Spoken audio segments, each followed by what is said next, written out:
Hello friends, welcome to our story. The sound of rain hitting the windows filled the quiet house as 8-year-old Sophie sat in the corner of her bedroom, her small body trembling. Her cheek was still red from where the hand had struck her just minutes ago.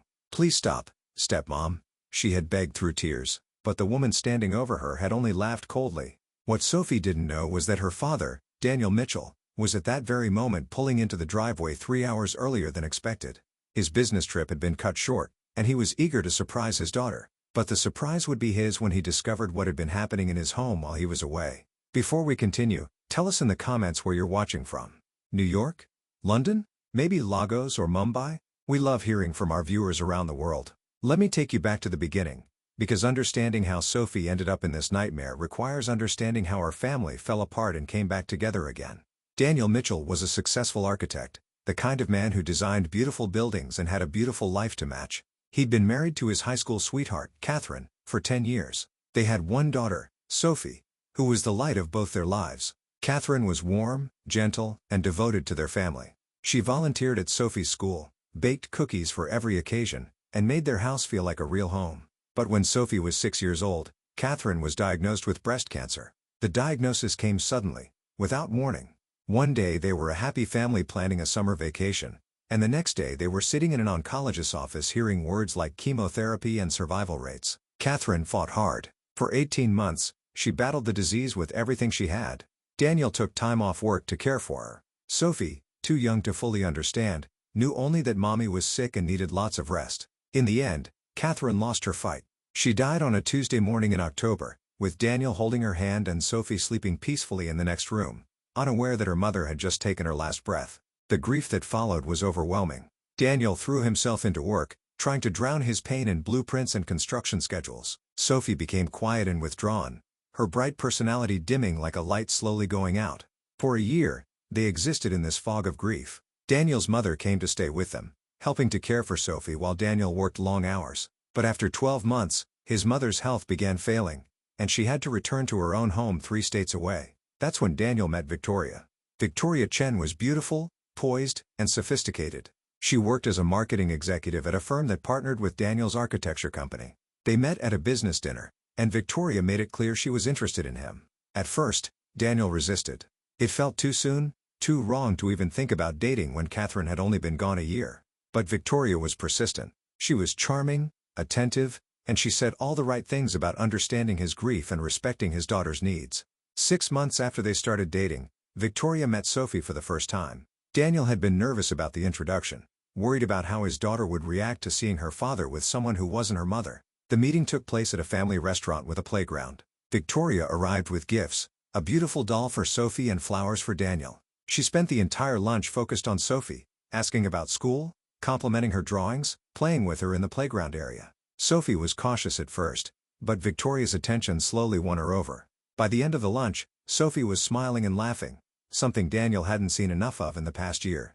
Over the next few months, Victoria continued to be perfect. She attended Sophie's school plays, brought thoughtful gifts, and never pushed too hard for Sophie's affection. She seemed to understand that building trust with a grieving child took time. Daniel started to believe that maybe, just maybe, he could have a second chance at happiness. Maybe Sophie could have a maternal figure in her life again.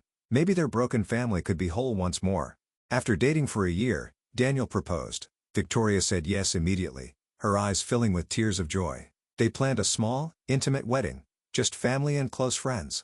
Sophie was the flower girl, wearing a white dress that Victoria had helped her pick out. On the wedding day, Sophie seemed happy. She smiled in all the photos, threw flower petals down the aisle with enthusiasm, and danced with her father at the reception. Daniel's heart swelled with hope. This was going to work. They were going to be a family. But what Daniel didn't see, what he couldn't have known, was the look on Victoria's face when she thought no one was watching. When the cameras weren't pointed at her and the guests weren't paying attention, her warm smile would slip, replaced by something cold and calculated. Victoria had never wanted to be a mother. She had never wanted a stepdaughter. What she wanted was Daniel's success, his money, his status, and his beautiful home. Sophie was just an inconvenience she had to tolerate to get what she wanted. The change didn't happen overnight. It was subtle at first. So subtle that Daniel didn't notice. In the beginning, Victoria continued being kind to Sophie when Daniel was around. But when he left for work, small cruelties would begin. A sharp word here, a cold shoulder there, a meal forgotten when Sophie said she was hungry. Sophie, only 7 years old at the time, didn't know how to explain what was happening. The change was so gradual, so careful, that she couldn't quite put her finger on what was wrong. Victoria never hit her at first, never did anything obviously cruel. She just became distant and cold when Daniel wasn't home. Then came the rules. Victoria started implementing strict rules for Sophie, rules that seemed reasonable on the surface but were designed to control and isolate the little girl. Sophie wasn't allowed to leave her room after 7 in the evening. She wasn't allowed to speak at the dinner table unless spoken to first. She had to ask permission for everything. Permission to get a drink of water, permission to use the bathroom, permission to watch television. When Daniel asked about the strict rules, Victoria had perfect explanations. Children need structure, she would say. Sophie needs discipline. You've been too soft on her because of the grief. I'm just trying to help her develop good habits. And Daniel, exhausted from work and still processing his own grief, believed her. He thought Victoria was being helpful, stepping into a parental role. He didn't see that she was setting the foundation for something much darker. 6 months into the marriage, Victoria's mask began to slip further. The verbal abuse started. When Daniel was at work, Victoria would tell Sophie she was stupid, clumsy, worthless. She would compare Sophie to other children, pointing out all the ways Sophie didn't measure up. Your mother would be so disappointed in you, Victoria would say, her voice dripping with fake sympathy. Look at how badly behaved you are. No wonder your father has to work so much. He probably needs a break from you. These words cut deeper than any physical wound could have. Sophie started to believe them. She started to think that maybe she was the problem. Maybe she was the reason her father seemed distant. Maybe she really was worthless. Sophie's grades began to drop. She stopped raising her hand in class. She stopped playing with her friends at recess, instead sitting alone under a tree, lost in her own sad thoughts. Her teacher, Mrs. Patterson, noticed the change. She called Daniel several times to express concern, but Victoria always intercepted the messages. She would tell Daniel that the teacher had called, but then she'd twist the conversation.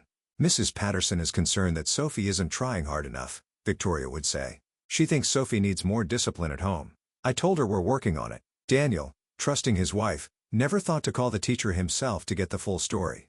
He just assumed Victoria was handling it appropriately. Then came the physical abuse. It started small, a pinch on the arm, a rough grab of the wrist, a shove that could be explained away as an accident. But it escalated quickly. By the time Sophie turned 8, Victoria's violence had become routine.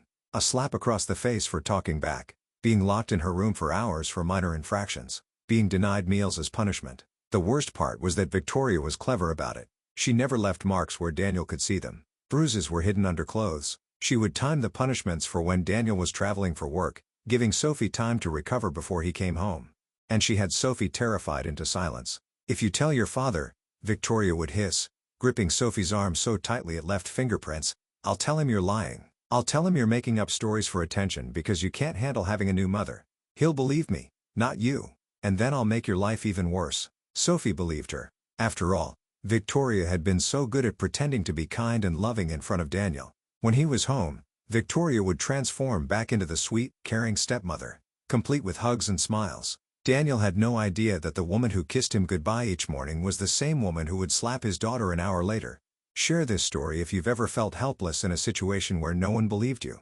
Your engagement helps us reach more people with these important stories. The breaking point came on a Friday afternoon in March. Daniel had been scheduled to return from a business trip on Sunday, but his meetings had finished early and he'd caught an earlier flight home. He hadn't told Victoria about the change in plans because he wanted to surprise them. That Friday had been particularly bad for Sophie. She had accidentally spilled juice at breakfast, and Victoria had exploded in rage. She'd made Sophie clean it up with her bare hands, not allowing her to use paper towels, then sent her to school without breakfast as punishment. At school, Sophie had been so distracted by hunger and fear that she'd failed a spelling test. Mrs. Patterson had pulled her aside after class, asking gently if everything was okay at home. Sophie had wanted so badly to tell the truth, but Victoria's threats echoed in her mind. She'd just shaken her head and said everything was fine. When Sophie got home from school, Victoria was waiting with a look that made Sophie's blood run cold. Mrs. Patterson had emailed Daniel about the failed test, and Victoria had seen the email first. Your room, now, Victoria said, her voice deadly quiet. Sophie climbed the stairs with heavy feet, her heart pounding. She knew what was coming. Victoria followed her into the bedroom and slammed the door shut. How dare you embarrass me? Victoria hissed. Your teacher emails your father about your failures, making me look like I'm not taking care of you properly. Do you know what that could do to my reputation? I'm sorry, Sophie whispered, her voice barely audible. I tried my best on the test. I was just hungry and couldn't concentrate. Hungry? Victoria's laugh was cruel. You should have thought about that before you wasted perfectly good juice this morning. Maybe if you weren't so clumsy and stupid, you wouldn't be going to bed without dinner tonight either. Please, stepmom, Sophie begged, tears starting to stream down her face. I didn't mean to spill the juice. It was an accident. Please don't do this. Victoria's hand struck Sophie's cheek with a sharp crack that echoed in the quiet room. Sophie stumbled backward, her hand flying to her face, shock and pain overwhelming her. Don't talk back to me, Victoria snarled. And stop crying. Your tears don't work on me. You want to act like a victim? I'll give you something to actually cry about. She grabbed Sophie's arm and shook her roughly. Sophie tried to pull away, but Victoria's grip was too strong. Another slap, this one harder than the first. Sophie's vision blurred with tears. Please stop, stepmom, Sophie sobbed, her voice breaking. Please, I'll be good. I promise I'll be better. Please stop. Victoria raised her hand again, but before she could strike, a voice from the doorway froze her in place. What the hell is going on here? Both Victoria and Sophie turned to see Daniel standing in the bedroom doorway, his suitcase still in his hand, his face a mask of shock and growing rage. The blood drained from Victoria's face. She immediately released Sophie's arm and took a step back, her expression shifting rapidly from anger to surprise to fake concern. Daniel, she said, her voice suddenly sweet and shaky. You're home early. I was just disciplining Sophie. She's been having behavior problems at school and I. Disciplining? Daniel's voice was low and dangerous as he stepped into the room. Is that what you call hitting my daughter? I didn't hit her, Victoria said quickly. She's being dramatic. She fell and... I saw you. Daniel's words cut through her excuse like a knife. I was standing in the hallway. I saw you slap her. Twice. I heard you call her stupid. I heard her begging you to stop. The silence that followed was deafening. Victoria's mouth opened and closed, but no words came out. She'd been caught, and there was no way to explain this away. Daniel set down his suitcase and walked towards Sophie, who was still standing against the wall, her hand on her red cheek, her body trembling. When he knelt down beside her, his heart shattered at what he saw. His daughter's face was red and swollen where she'd been struck, but worse than the physical marks were her eyes. They were filled with a terror that no 8-year-old should ever feel. She flinched when he reached toward her, as if expecting another blow. Baby girl. Daniel's voice cracked with emotion. I'm not going to hurt you. I'm your daddy. Can I look at your face? Sophie hesitated, then slowly lowered her hand. Daniel's jaw clenched as he saw the full extent of the damage. Both cheeks were red, and one had the clear outline of a handprint. How long? He asked quietly, still looking at Sophie. How long has this been happening? Sophie's eyes darted to Victoria, fear evident in her expression.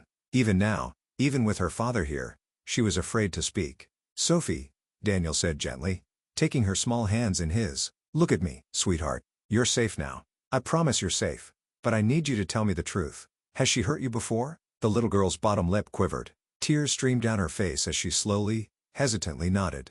How many times? Sophie's voice was barely a whisper. A lot of times, Daddy. Almost every day when you're at work or traveling. If you're watching this and you recognize the signs of abuse in your own life or someone else's, please reach out for help.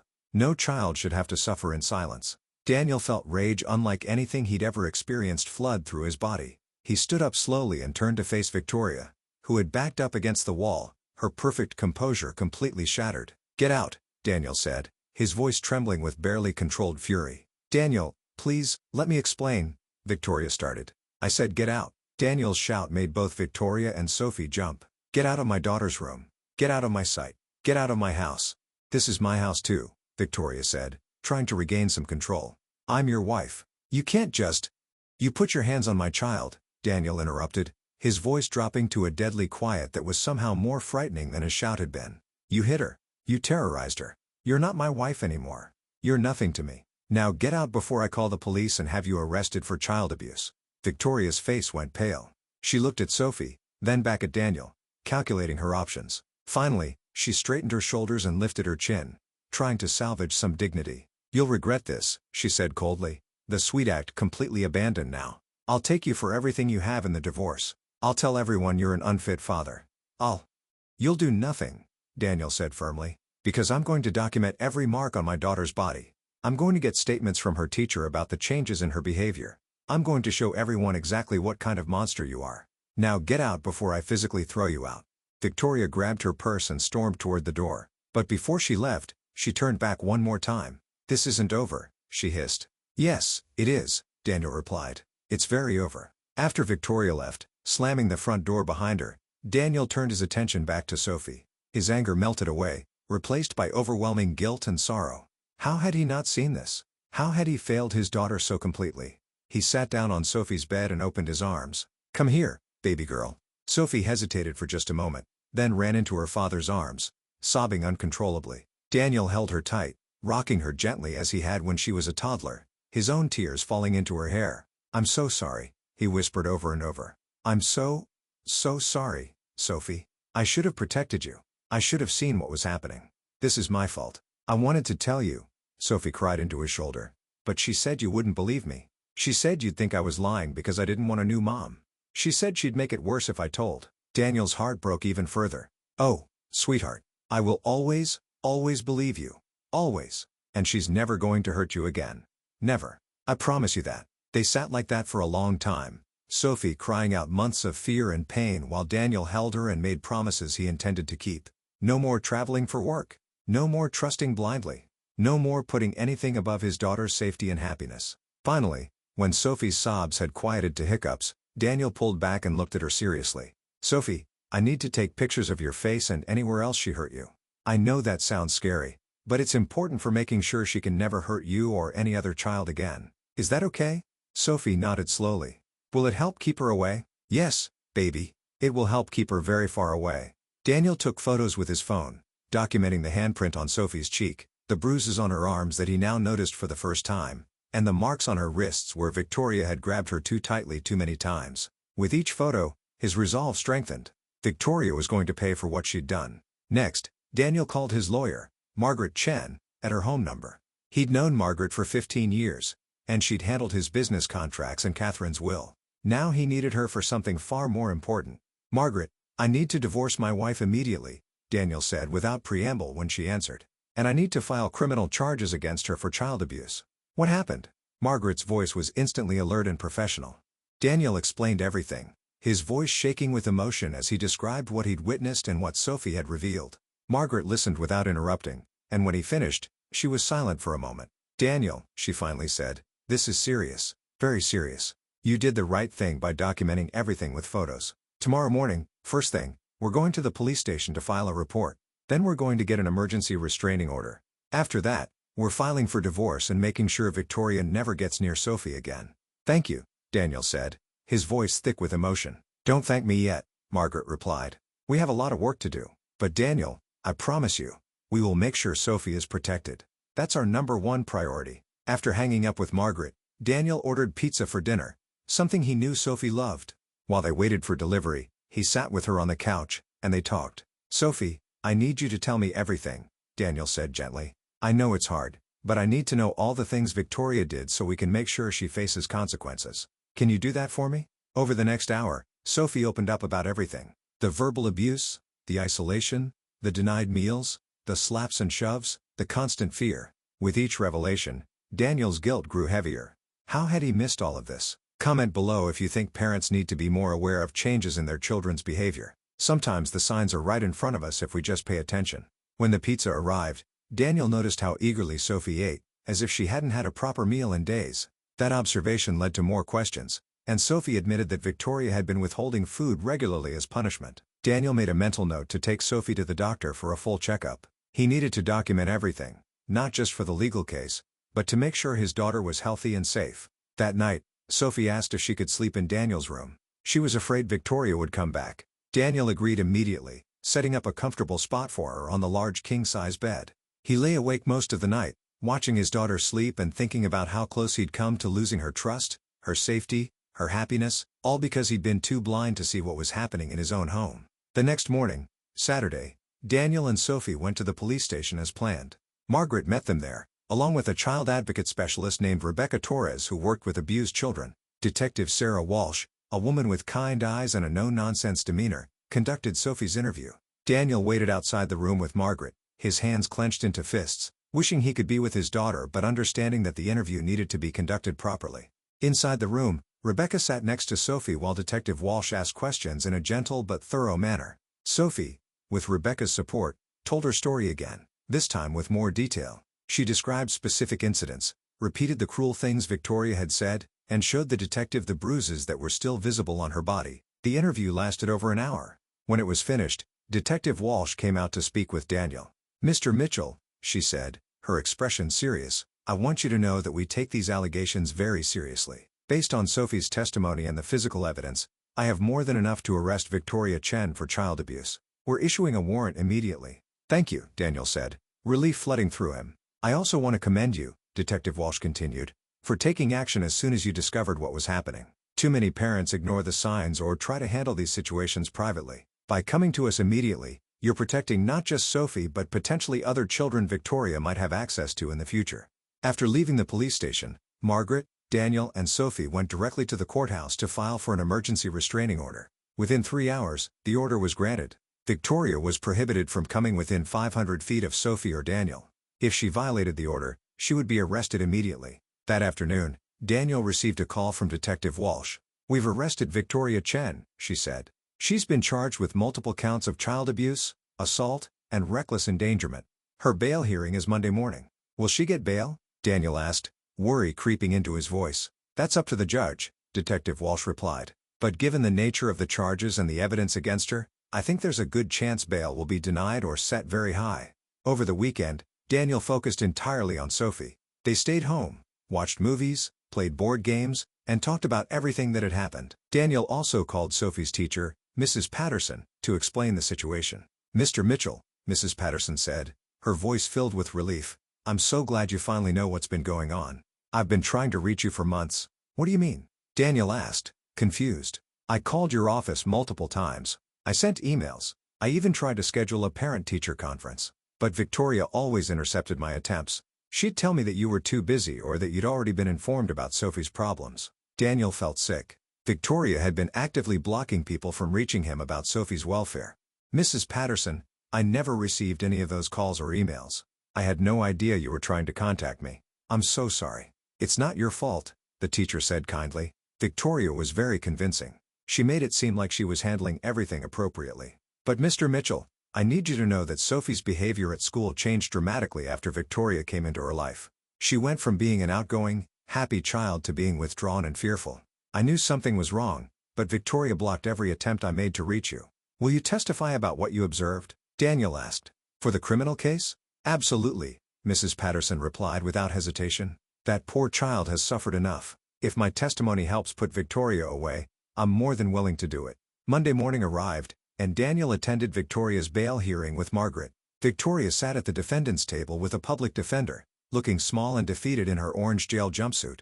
Gone was the polished, sophisticated woman Daniel had married. In her place was someone who looked tired, angry, and desperate. The prosecutor presented the evidence: Sophie's testimony, the photographs of her injuries, statements from Mrs. Patterson and other witnesses, and the timeline of abuse. The judge, a stern-faced woman in her 60s named Judge Patricia Hernandez, listened carefully to everything. When Victoria's public defender argued for reasonable bail, Judge Hernandez cut him off. "Counselor," she said firmly, "your client is accused of systematically abusing an 8-year-old child over a period of months. The evidence presented suggests a pattern of escalating violence and psychological torture. I see no reason to grant bail in this case. The defendant will remain in custody until trial." Victoria's face went pale. Her lawyer started to protest, but Judge Hernandez banged her gavel. Motion denied. Next case. As Victoria was led away in handcuffs, she turned and looked at Daniel with pure hatred in her eyes. But Daniel felt no fear, only satisfaction. Justice was being served. Over the next several months, life slowly began to return to normal for Daniel and Sophie. Well, a new kind of normal. Daniel worked from home as much as possible, only going to the office when absolutely necessary and always making sure Sophie was with a trusted babysitter when he did. He enrolled Sophie in therapy with Dr. Linda Chen, a child psychologist who specialized in trauma and abuse recovery. Twice a week, Sophie would spend an hour with Dr. Chen, learning to process her emotions and rebuild her sense of safety. At first, Sophie struggled. She had nightmares almost every night. She was hypervigilant, jumping at sudden noises and constantly checking to make sure Victoria wasn't somehow nearby. She had trouble eating because Victoria had used food as a control mechanism for so long. But slowly, with therapy and Daniel's constant support, Sophie began to heal. The nightmares became less frequent. Her appetite returned. She started smiling and laughing again, genuine expressions of happiness rather than the forced cheerfulness she'd shown when Victoria was around. Daniel also made changes to his work life. He turned down projects that required extensive travel.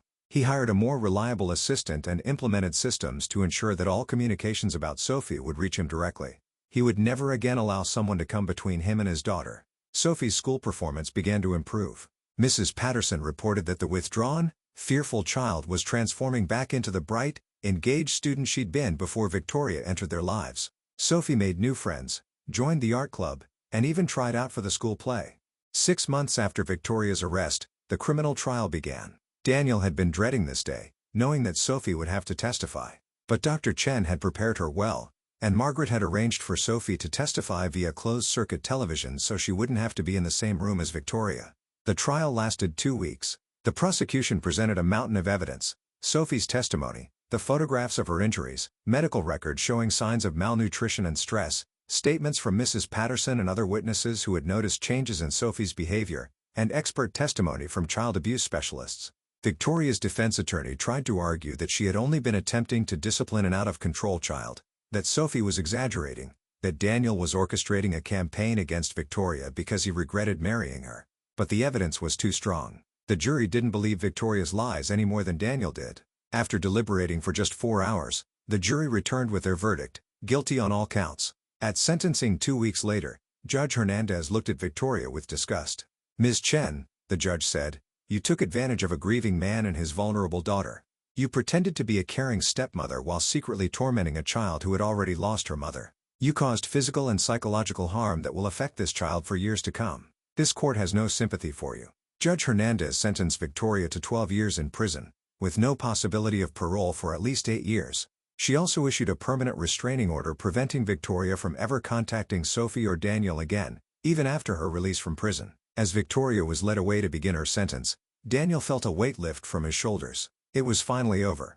Sophie was safe. Justice had been served. That evening, Daniel and Sophie had a quiet celebration at home. They ordered Chinese food, Sophie's favorite, and watched a movie together. Halfway through the film, Sophie turned to her father with a serious expression. "Daddy," she said quietly, "are you going to get married again someday?" Daniel's heart clenched. "I don't know, sweetheart. Maybe someday, but not for a very long time. And if I ever do, you'll be part of that decision. I promise I'll never bring someone into our lives who you don't trust and feel safe with. You come first. Always." Sophie thought about this for a moment, then nodded. "Okay. But Daddy?" "Yes, baby. I think it's okay if it's just us for now. We're a pretty good team." Daniel pulled his daughter close, tears stinging his eyes.